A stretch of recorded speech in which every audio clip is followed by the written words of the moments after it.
Ce matin, nous sommes le 2 novembre 2014.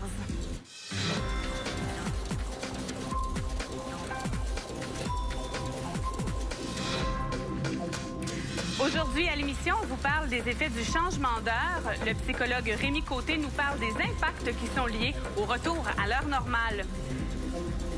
Important pour plusieurs personnes. Plusieurs personnes aiment cette journée parce que, bien sûr, on recule l'heure, ce qui veut dire pour plusieurs soit une heure de sortie supplémentaire ou encore une heure de sommeil de plus. Mais attention, ça peut avoir quand même quelques impacts, surtout sur votre sommeil. Et pour en parler, pour vous expliquer tout ça, le psychologue Rémi Côté est en studio avec nous. Bonjour. Bonjour, bonjour. Beaucoup de personnes qui sont heureuses de gagner une heure de sommeil. On pense que c'est pas beaucoup, mais ça peut quand même avoir certains impacts. Oui, c'est ça, c'est que c'est pas nécessairement une heure de plus de sommeil parce que on est des êtres biologiques, on a des habitudes, on acquiert des habitudes. Et puis, dans le fond, c'est qu'on est programmé, on se programme pour se réveiller toujours à la même heure. Donc, on va pas se réveiller une heure de plus parce que une heure plus tard parce qu'on a une heure de plus de sommeil. On va garder le même nombre d'heures à peu près sur notre nuit. C'est ça. Donc, nuit. on se réveille plus tôt, donc la journée est plus longue. Donc, on est plus fatigué. Est-ce que c'est quand même un effet qui est à court terme, qui va nous durer une journée, ou certaines personnes peuvent traîner ça sur quand même quelques journées? Oui, plusieurs semaines même. Ah, oui. Ça peut prendre certaines semaines. Oui, parce que dans le fond, si on n'ajustait pas l'heure de façon artificielle, oui. Donc ça prendrait environ 6 semaines pour que l'aube apparaisse une heure plus tôt oui. ou plus tard, en tout cas, oui. dépendamment, parce qu'à l'automne, on a la même situation, mais à l'inverse. Oui.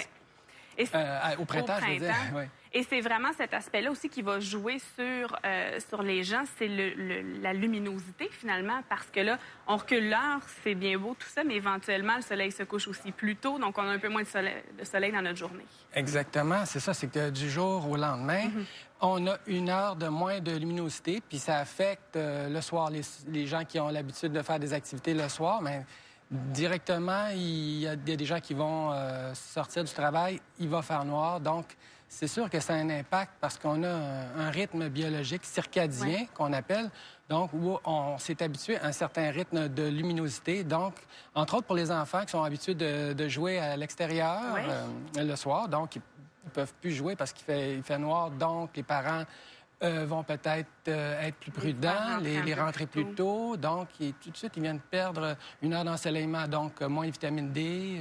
C'est ça. Et vous travaillez beaucoup avec les enfants sur une base quotidienne. Est-ce qu'on voit qu'ils sont justement peut-être un peu plus affectés? Est-ce que ça affecte le cheminement scolaire, par exemple? Oui, ça pourrait, parce que justement, ça tombe avec le premier bulletin.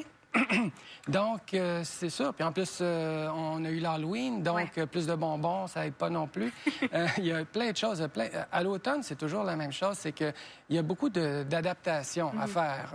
Donc, la luminosité qui diminue, le froid, les rhumes aussi qui arrivent toujours. Oui. Donc, pour les jeunes, c'est donc plus de somnolence parce que comme ils se sont levés plus tôt, à ce moment-là, ils veulent quand même garder leur horaire quotidien et se couchent à la même heure sur notre horloge. Mais en réalité, donc, ça leur donne, ils se couchent une heure plus tard. Ouais. C'est ce qui est mélangé un petit peu en bout de ligne avec ces changements d'heure-là. Est-ce que c'est quand même plus facile à l'automne de reculer l'heure que d'avancer l'heure? Ne serait-ce qu'au niveau, est-ce qu'on a l'impression qu'on gagne une heure, finalement, en le reculant, puis que c'est un peu moins déprimant? Bien, c'est ça, c'est que au printemps, vraiment, on perd une heure de sommeil. Oui. Donc, j'ai vu des études où on mentionne qu'il y a un petit pourcentage de plus de crises cardiaques plutôt que celui de l'automne, où là, il y a une diminution du nombre de crises cardiaques. Donc, il y a des gens qui ont étudié les statistiques, mais c'est comme, j'ai vu des statistiques, c'est comme 2-3 % de plus, de moins, mais sur un grand nombre, c'est significatif, là, mais... Et c'est un ensemble de facteurs, finalement. C'est pas que le fait qu'on recule une heure, c'est l'heure, c'est l'ensoleillement, c'est le bouleversement un peu de notre horloge biologique. Ah, oui, exactement. Puis donc, c'est ça. Si on veut suivre notre routine quotidienne, donc ça vient bouleverser. Par exemple, quelqu'un qui fait de l'activité physique le soir, donc plutôt que de la faire de 7 à 8, bien, il se trouve à la faire de 8 à 9. Donc, plus activé, il va avoir plus de difficultés à s'endormir. Puis aussi, bien, la luminosité vient aussi Quand on se réveille, c'est souvent, surtout la lumière qui nous réveille. Donc, si on a...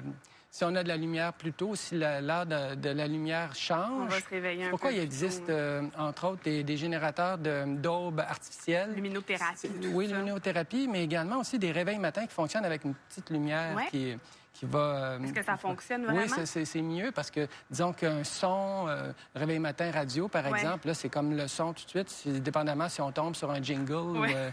Un peu plus ça va nous... stressant. Oui, c'est ça. Et est-ce qu'il y a quand même des choses en terminant pour pallier à tout ça? Est-ce qu'on peut prendre des vitamines? Est-ce qu'on peut profiter du soleil? Oui, c'est ça. Les vitamines qui existent, en fait, c'est des suppléments, ça s'appelle la mélatonine. Oui.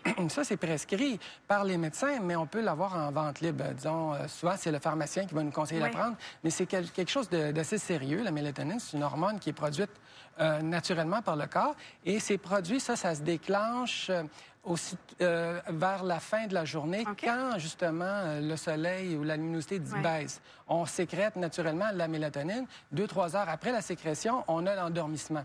Donc, ça peut aider pour nous endormir. Si on a de la difficulté à nous endormir, on peut prescrire ou s'auto-prescrire finalement la mélatonine.